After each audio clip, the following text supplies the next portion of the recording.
visa လျှောက်ဖို့အတွက်အလုပ်ထောက်ခံစာတတိထောက်ခံစာလိုတယ်လို့ Melissa တို့ပြောတဲ့အခါမှာ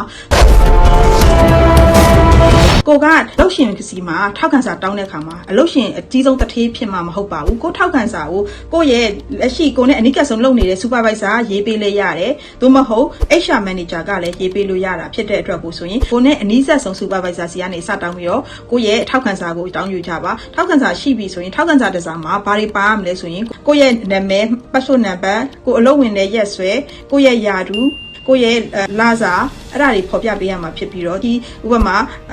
အင်ဒိုနီးရှားနိုင်ငံကို9ရက်ခီးသွားမှာကိုငါတို့ကသိပြီးတော့ခွင့်ပြုပဲဆိုတဲ့သူတို့ရဲ့ထောက်ခံစာမျိုးဖြစ်တယ်အချို့လူတွေကကြတော့ဒီခီးသွားမဲ့အကြောင်းအရာကိုမဖော်ပြဘဲနဲ့ရိုးရိုးပဲသူကဒီလုံမှာလောက်ကန်နေချောင်းဆိုတာဟိုပဲဖော်ပြတဲ့ထောက်ခံစာတွေရှိသလိုအချို့တွေကြတော့လေခီးသွားဖို့ကိုပါအတိမတ်ပြုခွင့်ပြုကြောင်းဆိုတဲ့ထောက်ခံစာတွေကိုရတဲ့သူတွေရှိတယ်အဲ့နှစ်ခုမှာဘာကွာလဲဆိုတော့ကိုကအလုပ်အကင်လုပ်နေတယ်ခီးသွားဖို့လည်းခွင့်ပြုကြောင်းရတယ်ဆိုတဲ့သူတွေကကြတော့သူတို့ရဲ့ home time သူတို့ရဲ့အလုပ်က